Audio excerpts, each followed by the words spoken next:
Sud Sénégal Info, la chaîne absolument indispensable.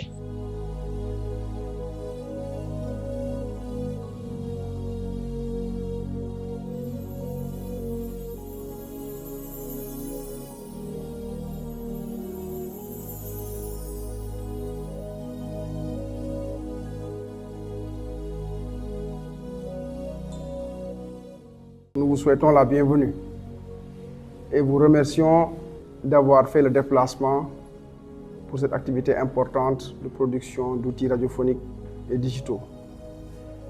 Vous savez que cette activité fait suite à celle qui avait précédé, c'est-à-dire la mise en place de la task force d'accompagnement du PEV. Au-delà du PEV, maintenant, nous avons intégré carrément la lutte contre les épidémies parce que nous avons une actualité qui est fortement aujourd'hui dominée par la fièvre de la vallée du Rift. Surtout, il y a également la maladie à Mpox, mais c'est surtout la vallée du Rift qui vraiment défraie la chronique parce qu'elle, au moins, elle a entraîné des mortalités humaines. Au point que nous avons, en tout cas, eu des instructions pour renforcer la communication. C'est l'occasion, en tout cas, de féliciter les acteurs de la région et qui sont là parce que là, nous sommes dans un contexte multisectoriel. On voit qu'il y a les prestataires de santé qui sont là. Nous avons les éléments de la presse, nous avons la brigade d'hygiène. Donc, nous avons également le secteur famille. Vous voyez donc, il y a cet aspect multisectoriel qui est pris en compte, ce qui veut que c'est tous les démembrements vraiment de la communauté et qui sont représentés dans cette salle, ce qui va nous permettre d'élargir la réflexion et d'avoir des supports qui seront adaptés vraiment à notre contexte socio-culturel, parce que c'est ça aussi l'objectif, c'est que la production puisse atteindre les cibles que sont nos populations. Et nous savons qu'ici, nous avons en tout cas la matière grise qu'il faut pour faire ce travail. Monsieur Ganon, on ne le remerciera jamais assez. C'est l'occasion aussi d'avoir une pensée pieuse à l'ancien président, M. Moustapha Cissé, donc qu'on avait toujours du plaisir, Alassane Cissé, qu'on avait toujours du plaisir à recevoir ici. Et donc, ça veut dire que c'est ce travail qui continue. Nous souhaitons en tout cas que nous puissions atteindre l'ensemble des objectifs assignés. Nous savons votre expérience, nous savons votre engagement, parce que ce n'est pas aujourd'hui que nous avons commencé à travailler ensemble. Beaucoup de manifestations que nous organisons, donc on invite la presse et on voit un peu votre apport, surtout dans les langues locales. C'est extrêmement important. Parce que, vous savez, le poulard de Kolda, ce n'est pas le poulard du Fouta, ce n'est pas le poulard de Saint-Louis. Donc, ça veut dire qu'il y a un contexte purement local. Et vous avez également les autres langues, les réalités et même les dictons. Même les dictons varient d'une région à l'autre. Même les proverbes varient d'une région à l'autre. C'est autant d'aspects qu'il faut prendre en compte si on veut que notre message puisse porter. Donc, c'est pourquoi nous sommes heureux de voir que tous ces acteurs sont là. Donc, ITB est là, comme on l'appelait. Donc, Segapam, et nous avons le président, donc Baldé. Ça veut dire que donc c'est tout le monde qui est là. Donc, la présidente de l'association des sages-femmes, Madame Ba. Donc, en fait, personne n'est en reste. Donc, notre télévision, notre radio nationale, la RTS, donc c'est l'ensemble des acteurs vraiment qui sont là. C'est pourquoi aujourd'hui, nous sommes optimistes quant à la qualité des présentations qui sortiront d'ici. Parce que nous connaissons les acteurs qui sont présents, nous connaissons non seulement leurs compétences, mais nous connaissons aussi leur niveau d'engagement. Ça veut dire que durant ces 2 jours, nous sommes convaincus que vraiment on aura des productions à partir desquelles on pourra démarrer, même si le travail sera à parfaire. Certainement, tout ne sera pas terminé, mais quand même les moutures seront déjà élaborées et à partir de là maintenant, ce sera juste un travail de renforcement et d'affinement qui va se poser. Et aujourd'hui, nous avons démarré une collaboration avec le secteur de la communication et je pense que ça, nous saluons tous, en tout cas cette nouvelle dynamique. Parce que maintenant, ce que nous voulons, c'est que désormais, qu'on puisse cheminer ensemble. On l'a toujours fait, mais on veut que ça soit renforcé. Et vraiment, machallah, toutes les activités que nous avons menées, Octobre Rose a été une preuve extrêmement importante où nous avons eu à faire de l'intégration entre la surveillance épidémiologique et les activités de dépistage cancer du col. Parce que de plus en plus, il faut intégrer également. Parce que les financements se sont faits rares. Ça veut dire qu'aujourd'hui, on profite d'une activité pour parler d'autres choses. C'est ça l'intelligence, c'est ça aussi cette capacité à pouvoir fédérer un peu les minimums de ressources existants pour tirer l'ensemble, en tout cas, des problématiques de santé. Et vous voyez qu'aujourd'hui, nous sommes dans le One Health. C'est la santé humaine et la santé animale. C'est extrêmement important. Cette épidémie nous donne des leçons qu'il faut renforcer la collaboration entre les différents secteurs du One Health. Et c'est ce que nous sommes en train de faire. Le film que vous avez suivi ici, vous avez vu qu'il y avait l'environnement qui était présent. Donc il y avait santé, et il y avait l'élevage, mais à côté il y avait l'environnement. Et vous voyez, vous avez suivi son intervention. Les aspects sur lesquels il a insisté, et Dr Diallo est revenu là-dessus. Ça veut dire que si l'environnement n'est pas préservé, aussi bien l'homme que l'animal ne sera pas en bonne santé. Donc ça, je pense qu'on l'a suffisamment, en tout cas, vu. Ça veut dire que nous allons renforcer dans cette dynamique.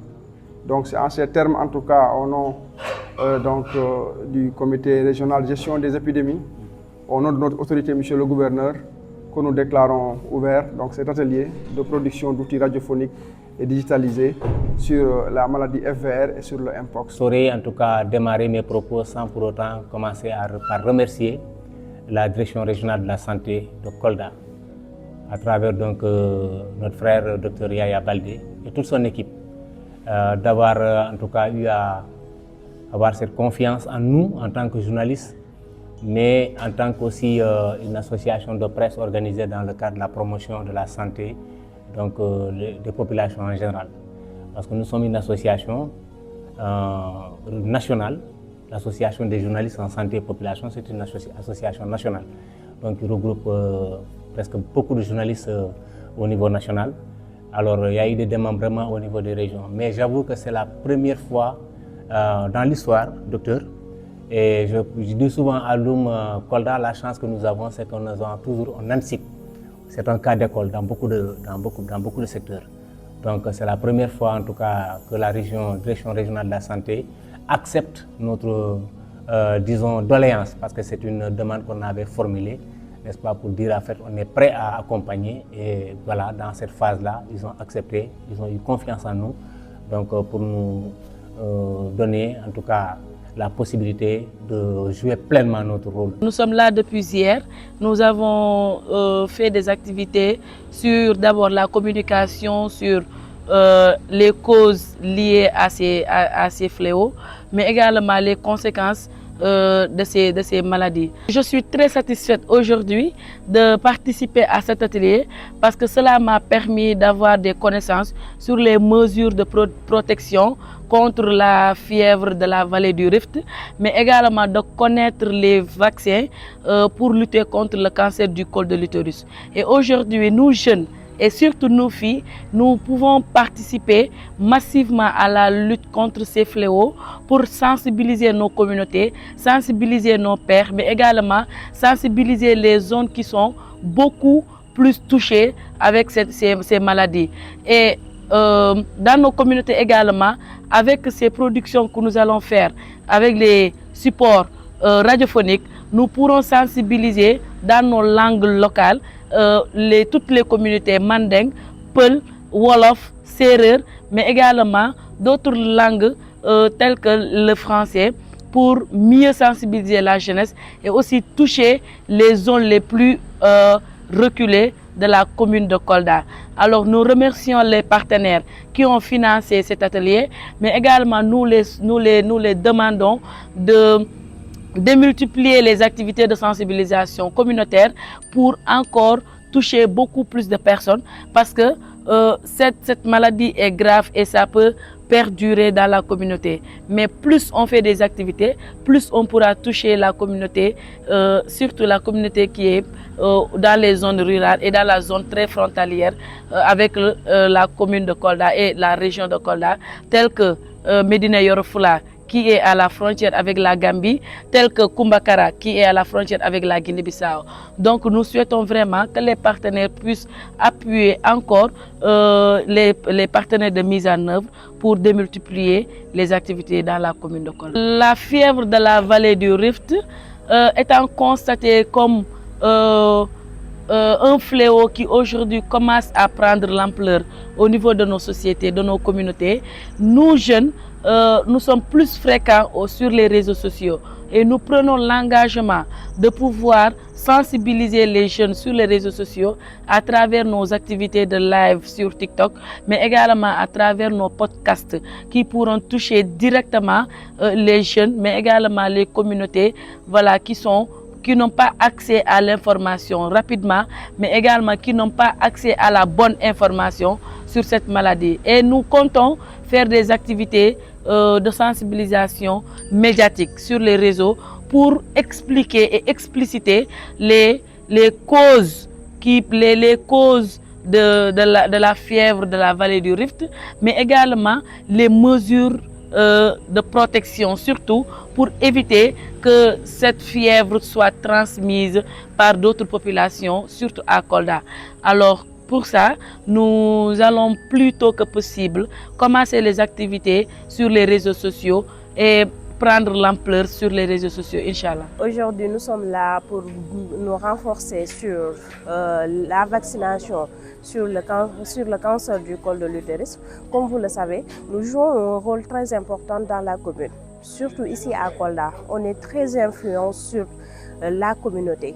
Donc nous portons chapeau pour mieux influencer les jeunes, mais aussi de donner des bonnes informations à nos parents pour pouvoir se vacciner. Pour cela, les membres du club des jeunes filles ont toujours lutté sur le bon fonctionnement de la société, mais aussi sur la santé des filles, surtout les filles. Donc, ensemble, nous allons sensibiliser, mais aussi permettre à tous les jeunes, nos sœurs, de se vacciner. Et nous les adultes, nous allons nous dépister, Inch'Allah. Merci à vous. Et s'il vous plaît, faites vacciner vos enfants et dépistez-vous sur le cancer du col de l'utérus. Nous sommes très satisfaits du fait que nous avons été impliqués de façon très objective au niveau de ces 2 jours pour travailler sur 2 aspects. L'autre aspect, c'était sur la promotion de la vaccination au niveau de Kolda, du Sénégal, particulièrement au niveau de Kolda, dans les 3 départements. L'autre, c'est porté sur la fièvre de la vallée du Rift. Donc, même la salle qui nous a été octroyée, ils ont pensé à la problématique des personnes handicapées. C'est dans ce sens qu'ils ont choisi la salle Rennes au niveau de la région médicale. Grâce à nous. Ça signifie que le DRS et l'ensemble de son équipe pensent objectivement à la problématique des personnes handicapées au niveau de Kolda. Donc, par rapport à l'atelier, la production qui a été faite, réellement, elle est très importante. Maintenant, ce que nous attendons, c'est de nous accompagner davantage afin que Kolda puisse entendre ces messages. Des messages très très importants pour le devenir de notre ville. En tout cas, nous sommes très satisfaits de notre participation au niveau de cet atelier de 2 jours qui a réuni des éléments clés de la ville de Kolda, de la région de Kolda en particulier, pour parler ensemble comment véhiculer la problématique de la vaccination sur la maladie du col de l'utérus au niveau de la région. L'autre élément porté sur la fièvre de la maladie du Rift qui provient dans le Saint-Louis là-bas et autres. Donc aujourd'hui, Kolda a été touché, n'est-ce pas? Il faut que les gens poussent afin que toute la communauté sache que ces opportunités sont là. Particulièrement à la vaccination, l'État du Sénégal dépense des millions et des millions chaque fois que besoin est, n'est-ce pas, pour la santé des populations. Nous sommes fiers de tout cela, nous sommes fiers de notre État par rapport à ces paramètres. Maintenant, ce que nous demandons, c'est qu'on nous accompagne pour continuer la sensibilisation afin que tout Kolda puisse être touché. N'oubliez pas que notre fédération est une association qui est partie des bases. Au niveau de toutes les communes, nous sommes représentés. Donc nous aurons souhaité, au niveau de chaque commune, mais au niveau de chaque arrondissement au moins, qu'on en parle, qu'on en fasse un focus pour que le monde des personnes handicapées puisse être sensibilisé par rapport à ça. Nous avons bien noté qu'il y a la journée mondiale qui approche. Dans toutes nos informations, dans tout ce que nous ferions, on va parler de ces 2 problématiques qui actuellement sont en train de menacer notre pays. Donc nous allons en parler le jour de la journée mondiale. Nous allons même inviter des experts dans ce domaine pour mieux sensibiliser les différentes organisations de personnes handicapées qui se représentent. Parce qu'on est réellement dans le besoin. On demandera même le soutien de la DERS, comme d'habitude, n'est-ce pas, pour qu'il nous envoie ces techniciens et qu'ils puissent assister, n'est-ce pas, à cette journée au niveau de Kolda. Nous sommes ici aujourd'hui par rapport à l'atelier qui a été organisé dans le cadre de la production de supports de communication radiophonique et digitaux par rapport à la vallée du Rift, la fièvre de la vallée du Rift, par rapport au PEV, le programme élargi de vaccination, mais aussi par rapport au cancer du col de l'utérus avec le vaccin HPV. Alors, nous avons été conviés et nous sommes très contents par rapport à cela. Donc, par rapport à la participation.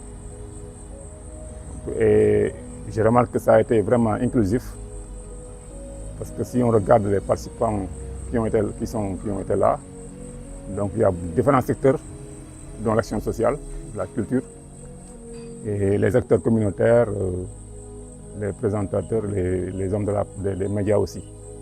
Donc ce qui fait que nous avons eu une rencontre vraiment très riche par rapport aux participants, mais aussi très riche par rapport aux productions.